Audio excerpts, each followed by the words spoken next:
Imagine you are sitting deep inside a dark, cold cave. You and those around you are chained to the wall, and your chains are not just iron. They are fear, habit, comfort, like roots embedded into your very flesh. You cannot turn your head, cannot look to the side. All that is available to your sight is the wall opposite, the one you have seen since birth. Shadows play on this wall.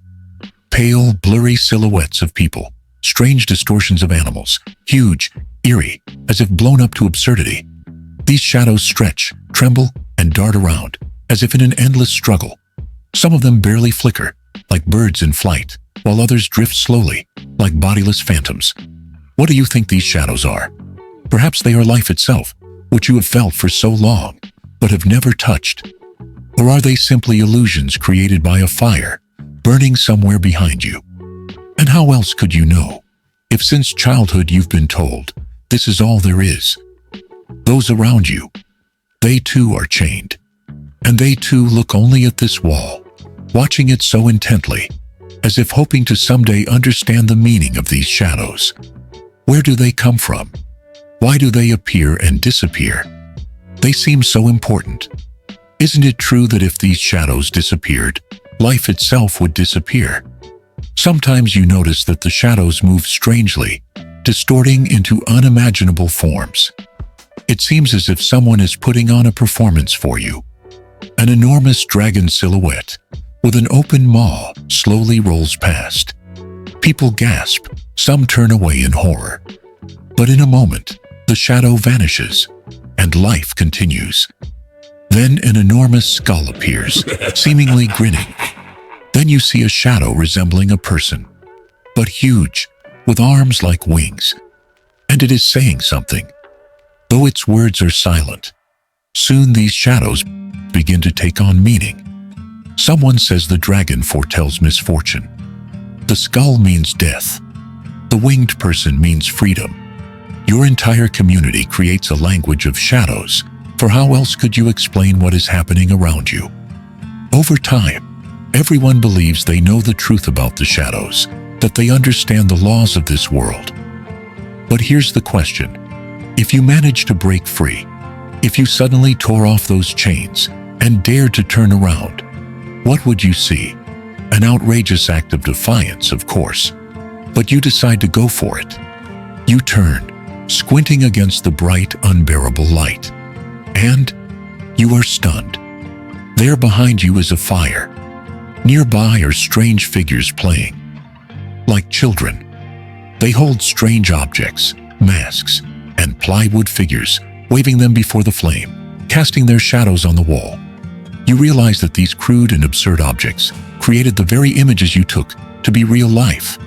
That all these years, you've only been watching a play of light and shadow.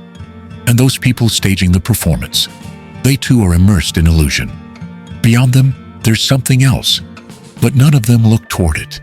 No one wants to know what lies beyond the fire and the cave. You go further, stumbling, blinded, and shaken, until you reach the exit. And there it is, the true radiance of the day. You find yourself on the surface, where the blinding light of the sun floods everything around, revealing details and colors that could never have existed in your imagination before. Trees, mountains, rivers, birds. Life in color, in dimension, in motion.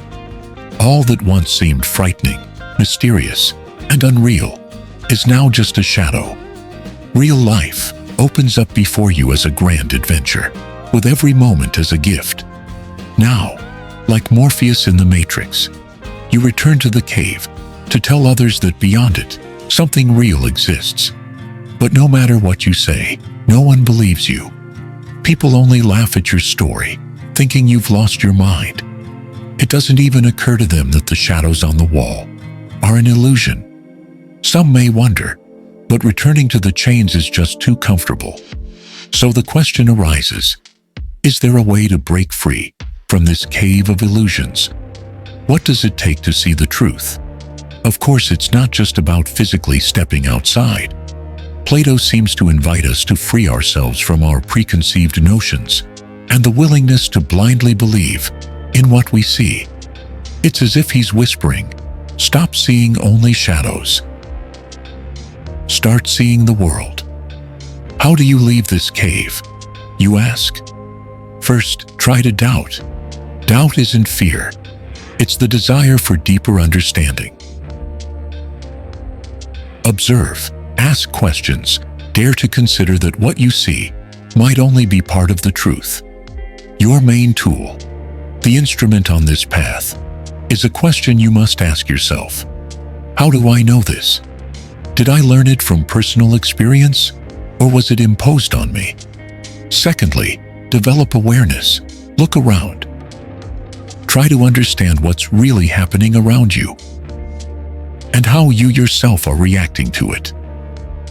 Like the process of leaving the cave, your mind sharpens when you look at the world from a different perspective. Finally, if you really want to escape this matrix, don't cling to what's comfortable and familiar.